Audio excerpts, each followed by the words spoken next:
Good evening, students. Uh, our today's topic is presupposition. So, this presupposition is an or presuppositions are generally taken as implications, implication um, of of the speaker's assumptions, and they are generally in the background and they are generally felt in the background of what a speaker generally says or generally um, communicates. So, as we have already discussed, these are these implications or presuppositions that is assumed by the speaker.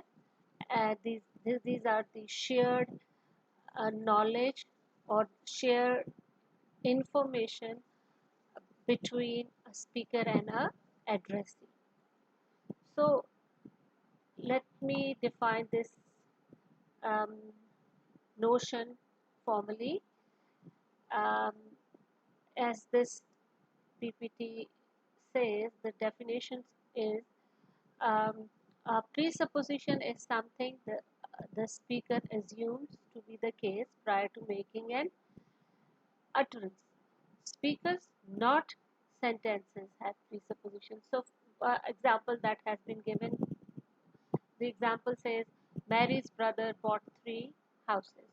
So, uh, this utterance have two presuppositions. Number one is Mary.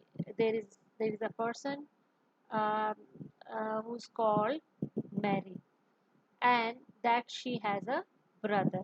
And the second um, presupposition or assumption that we assume is that Mary has only one brother, and that brother is really very rich. So, again, um, we have presupposition and we have entailment. Um, an entailment in this regard is something that logically follows what has already been asserted in the utterance. So, again, sentences, not the speakers, have entailment, right? So, and on the other hand, this is altogether different from the presupposition. So, Mary's brother bought three horses. In this sentence, you have following entailments. So, Mary's brother bought something. He bought three horses. He bought several horses. So, um, again, presupposition. This is generally seen as a relationship between two prepositions. If you say that sentence 1 contains or has one preposition P and the sentence in 1B contains the preposition Q, and then you use these two symbols um, that are generally um, they represent a greater than. It's a mathematical symbol that generally um, uh, defines the relationship between one figure or another figure. So this double uh, is um, figure that we see here. The symbol we see, it is actually, it means presupposition. Is the presupposes, right? So P is the preposition, that is Mary's dog is cute, and what Q here, what is presupposed here, that is Q. Mary has a dog, so P presuppose Q. So P, Mary's dog is cute, and Q is Mary has a dog. So this is how this particular relationship is.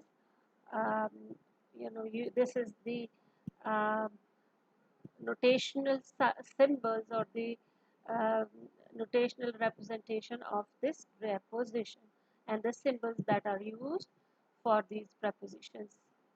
And what is presupposed? The first symbol P, as we have already said, is that it contains a presupposition, and the second Q represents the presupposition. It's the presupposition.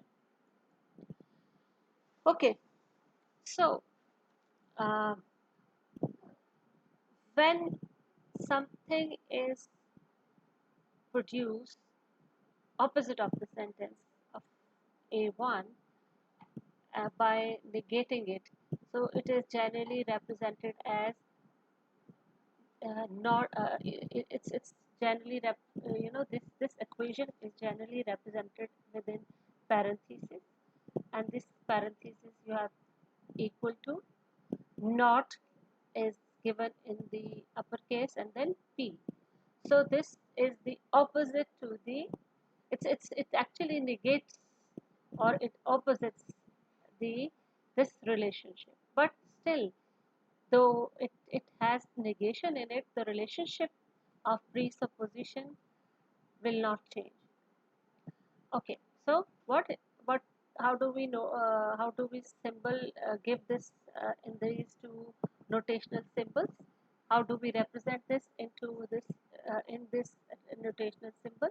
Mary's dog is in Q, not P, not Q. So what is this not Q means? That this the previous um, preposition has been negated.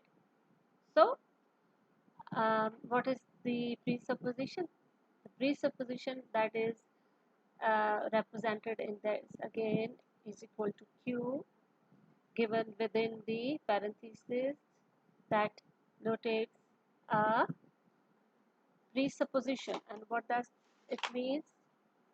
Mary has a dog. Mary still has a dog, though it's the preposition has a negation in it. So not P greater than Q. The properties in this regard are generally taken as the uh, con, uh, consistency under negation. It means that presupposition is a kind of a statement which will always remain consistent.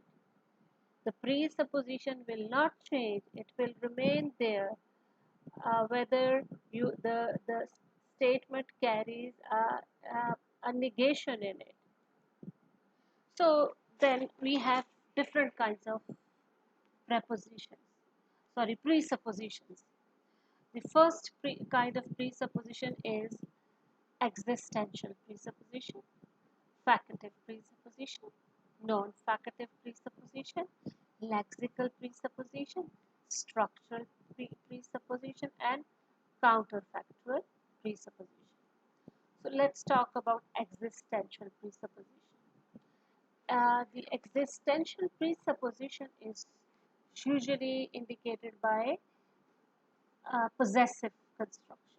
Possessive construction means they are the genitive construction, something that shows um, a noun phrase, and in noun phrase you have possession, a notion of possession, like for example Mary's dog.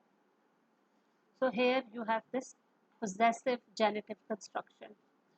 The person called this this in this existential preposition says, and what is the preposition? It says that there is a person called Mary, and the person there is one person known Mary, and this person lives somewhere.